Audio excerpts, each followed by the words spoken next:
you that you're going to know every week what's going on down there, what deals are being cut, how you are being abused. Every week you'll get a report from down there.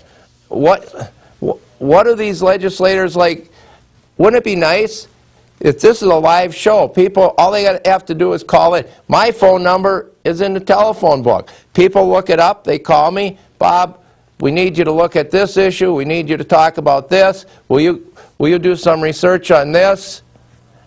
You know, when you look at these people that are so-called public servants, and their name and their phone number isn't even in the phone book where you can find it. You know, the older citizens still use that thing called a phone book. Well, you know, they're hiding from the public. Thank you, caller. Anything else?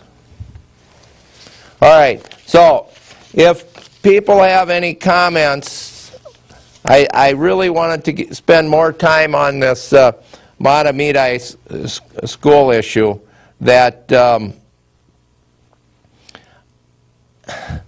I've had more calls on this, and we haven't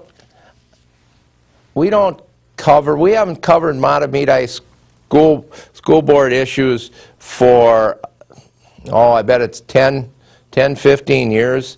I used to be at the school board meetings all the time. North St. Paul, Maplewood school board meetings, the Matamidi school board meetings. Matamidi school board meetings is right there on that corner of Maple and the road that runs around the backside of White Bear Lake on the east side of the lake there. And, you know, people need to go to these school board members or meetings and call these school board members out, because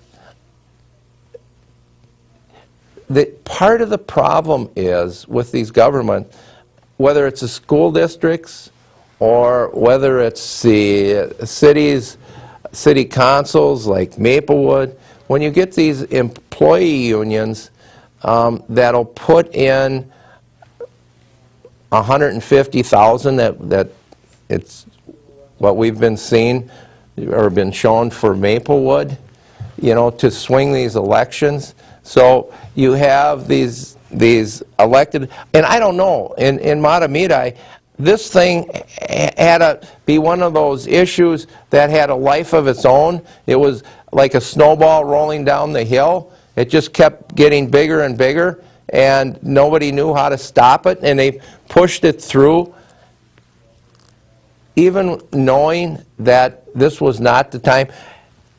This bond levy, I'm told, represents 30% of all the school bond levy issued in the state of Minnesota. That you have no other districts pushing this kind of bond levy or referendum. And there used to be that saying, levies are for learning, bonding is for buildings. I think that still applies. Levies are for learning, bonding is for building.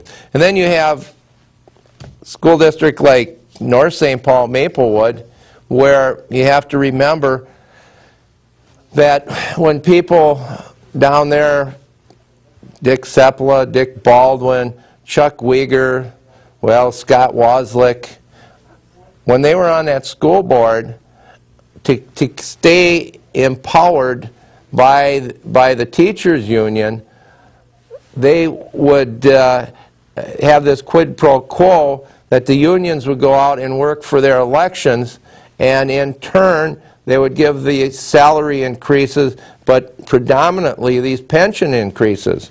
So what was it, a year, between a year and 2 years ago, the North St. Paul School District had to go out and bond without voter approval, because the state legislature, people like Leon Lillie, you know, they have create these mandates, and so they allowed the school districts to go and bond to make these pensions whole, because what the school districts had done is they had given these teachers